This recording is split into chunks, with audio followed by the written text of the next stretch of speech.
PM Modi ने जब नया संसद भवन बनाने की घोषणा की तब कांग्रेसी चमचे हल्ला मचाने लगी कि जब पुरानी संसद है तो नया संसद भवन बनाने की क्या जरूरत है।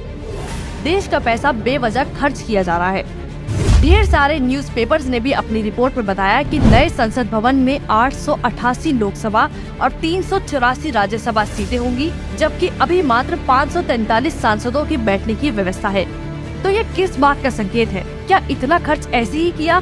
नहीं, कायदे से साल 1976 में संसदीय सीटों को बढ़ा देना चाहिए था, लेकिन इस फैसले को 25 साल के लिए टाल दिया गया, एक नहीं दो बार। लेकिन सीटें तब तो बढ़ेंगी जब संसद में इन बड़े हुए सांसदों के बैठने के लिए पर्याप्त सीटें हों। अभी तो संसद में जितनी सीटें हैं उससे तो 543 सांसदों के लिए भी बैठने की व्यवस्था मुश्किल हो पाती है। सीटों को इसलिए भी बढ़ाना जरूरी था क्योंकि देश की जनसंख्या भी बढ़ रही है। वर्तमान समय में 543 लोकसभा सीटें हैं। 1971 की जनगणना के आधार पर सोचिए 5 दशक पहले की गणना के आधार पर आज भी चल रहा है। सीटों को बढ़ाने की प्रक्रिया पर तब से रोक लगी हुई है। 1971 में देश की आबादी 54 करोड़ के आसपास थी, इसलिए 543 सीटें निर्धारित की गई थी।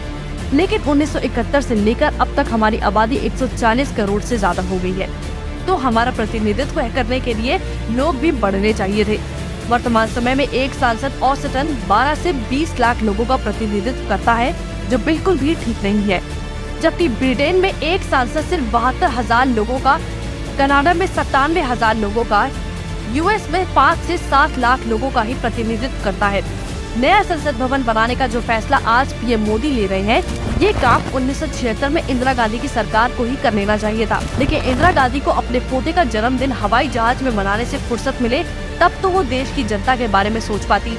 उनके बाद उनके बेटे राजीव गांधी जब पीएम बने तब भी इस बात की जानकारी थी कि बिना संसदीय सीट बढ़ाए देश की जनता का विकास का होना संभव नहीं है। फिर भी उन्होंने इस ओर ध्यान देने की जहमत नहीं उठाई, क्योंकि इंदिरा गांधी की तरह उनको भी अपना जन्मदिन नौसेना के जहाज में मनाने से फुर्सत मिले तब ना वो देश के बारे में सोच पाते। 2014 में जब मोदी जी पीएम बने तब उन्होंने इस जरूरत पर तेजी से काम करना शुरू किया।